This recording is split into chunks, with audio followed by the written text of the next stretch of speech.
What's up guys, I'm Josh Mosman from Motocross Action magazine, and we have two price point bikes. We have the 2023 Yamaha YZ125 and the Suzuki RMZ250, both the most affordable bikes in the class. Both finished last in each shootout, but we're gonna put them head to head and see which bike is better for you.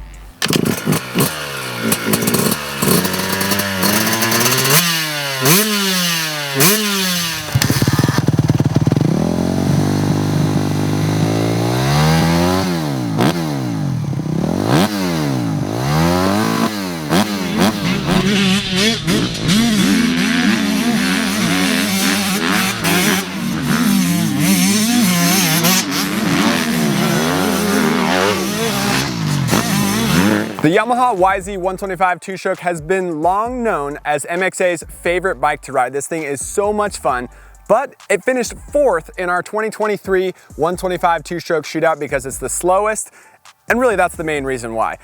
Kind of outdated technology. We hoped that Yamaha was gonna update their engine in 22 enough to battle and compete with the KTM horsepower numbers. Not quite there. Still, the YZ125 has the lowest price point in the 125 class, making it easy to buy. It's super light, weighing at 199 pounds, and it makes a great option for people getting into the sport.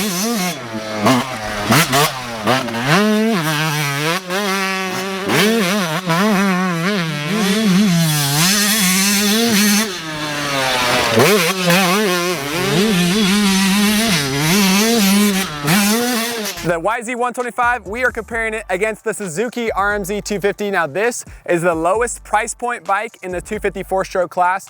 It's the lowest on horsepower in the 250 4-stroke class. It did finish last place in our 250 4-stroke shootout, but the Suzuki RMZ250 still offers a good punch, especially coming out of the corners.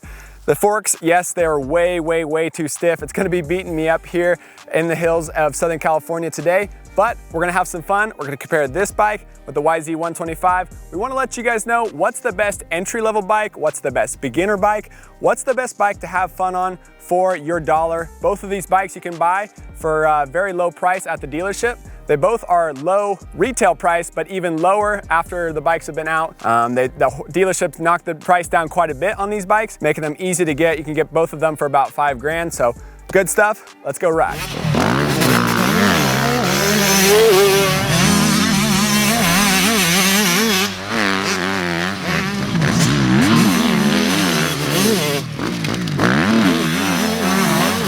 Next up, the lap time battle. This is the most important part of the video. This is the best part about our Versus series. Suzuki RMZ250, this thing so far today has been pretty rough to manhandle on this gnarly track.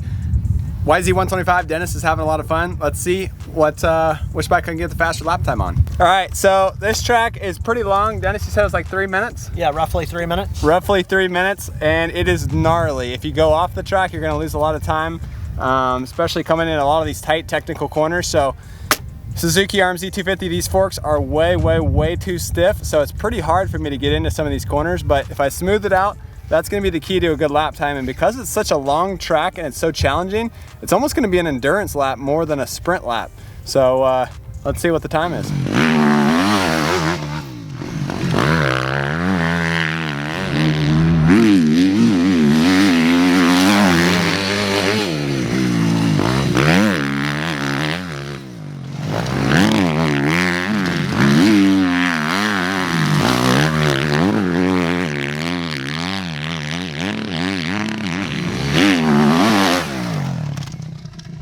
All right, 3:22.66 on the first lap on the Suzuki.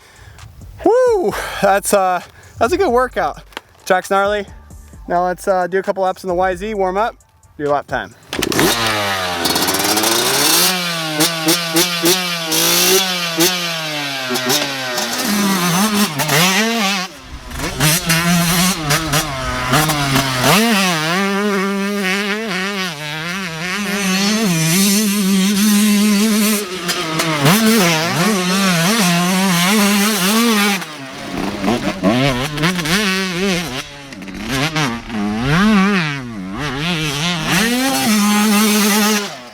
Right away, you feel the difference between a Suzuki RMZ250 and the Yamaha YZ125. The biggest thing is the power. But besides the 2-stroke to 4-stroke differences, woo! This suspension is soft on the YZ125. It feels amazing on a lot of the bumps, a little too soft on some of the bumps. But man, that's Suzuki Supercross suspension. We've said it in our other videos.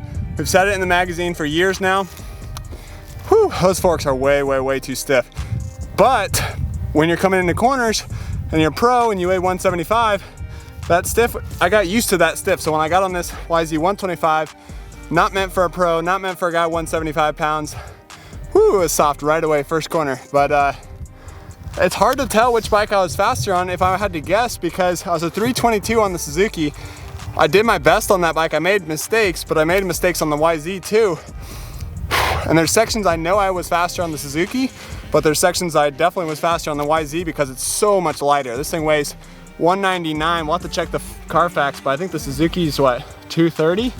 Pretty close to 230. So yeah, Suzuki's heavy. It's hard to nimble in and out of these really tight corners. YZ125 is a lot easier on that, but then when you make a mistake coming out of corners, you lose it, so. Well, YZ125? 320.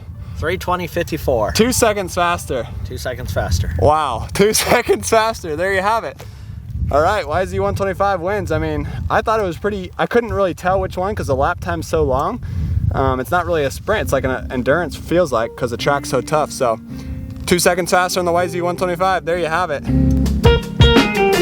So Dennis, tell us about your comparison from the YZ125 to the RMZ250, because you were talking about how it revs out. Explain that on the Suzuki. Yeah, so on the Suzuki 250, when it revs out to its max, the RPM level, it gets like a real bound up feel, and it allows the chassis to feel real deflective, and also feels like you hit a lot of the front of the bumps. It was kind of like awkward where you had to shift, you know, you wanted to stretch it 5 more feet, but you were too lazy to shift or not shift on the 250, and it just made the bike handle and deflect the bumps a little more, as where the YZ125, even though it would be over revved or revved out, the chassis was a lot calmer, and you could manage the bumps a lot easier to get the flow into the turn and keep your turn speed up. So the big question is, what is the best entry-level bike? What is the best bike for a rider who's a novice? No matter how many years you've been riding, maybe you don't get the full power out of a Yamaha YZ250F or a KTM 350 or a Honda 450. Maybe you don't need that much power. Maybe you don't race a ton, and maybe you don't get to ride as much as you want to.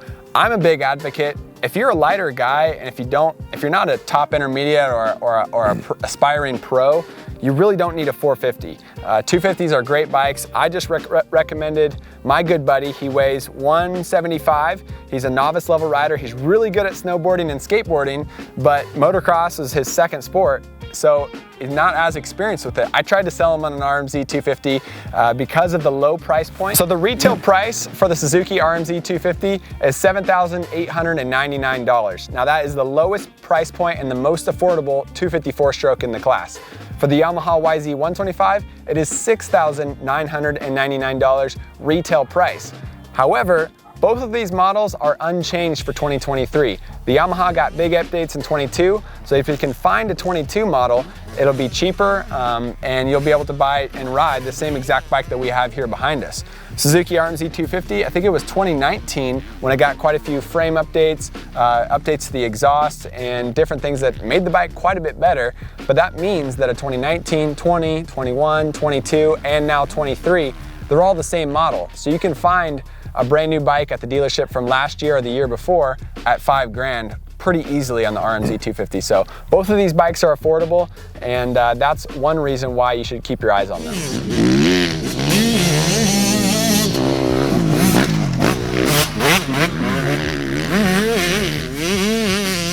More stats about the Suzuki RMZ250. It weighs 227 pounds. I was thinking 230 earlier when I was on the track, but 227, that's what it weighs without fuel in the tank on the MXA scales. On the Pro Circuit dyno, it peaks out at 39.2 horsepower. The Yamaha YZ125, 34 horsepower, so not too far off the Suzuki RMZ. And as for the weight, the YZ125 blows it away. The Yamaha is so light on the track and on the scale, weighs 199 pounds, and that is a big difference you can feel on both bikes. After years of coaching people and doing stuff, watching people come to my school with multiple different bikes, I feel that the YZ125 is a great bike for a small kid, has a great chassis, it's very forgiving.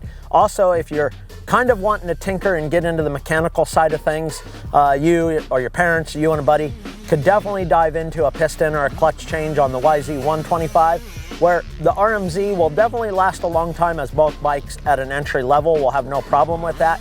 But timing chains, valve seats, valves, pistons, all that kind of stuff are a whole different animal if you're into the mechanical side of working on your bike. So now for the real question, which bike is best for you? For my personal opinion, I'm pro level rider, weigh 175 on the scale. I've got experience. I actually used to race Suzuki 250s when I transitioned from actually a Suzuki RM125, Suzuki 85 to 125, then to 250, and then on to different models after that. But if I was gonna go race a full season of local, amateur, and even pro racing, and I had to pick these two bikes to go race the pro class, the Pro 250 class, I would still pick the Suzuki. Yes, I was faster on the Yamaha 125 today. Yes, I had more fun on the Yamaha today, but I think overall I would need a little more power, and I'd need a little bit of that torque that comes with the Suzuki if I'm gonna go race and compete against the other 254 strokes on the track. What do you think, Dennis? Definitely. If you're riding a whole series and you're racing a lot and you're novice skill or above, definitely I would think the Suzuki's the bike to pick.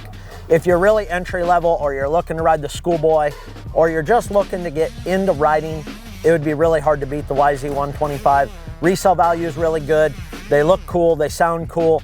Nothing really is much cooler than a two-stroke bike.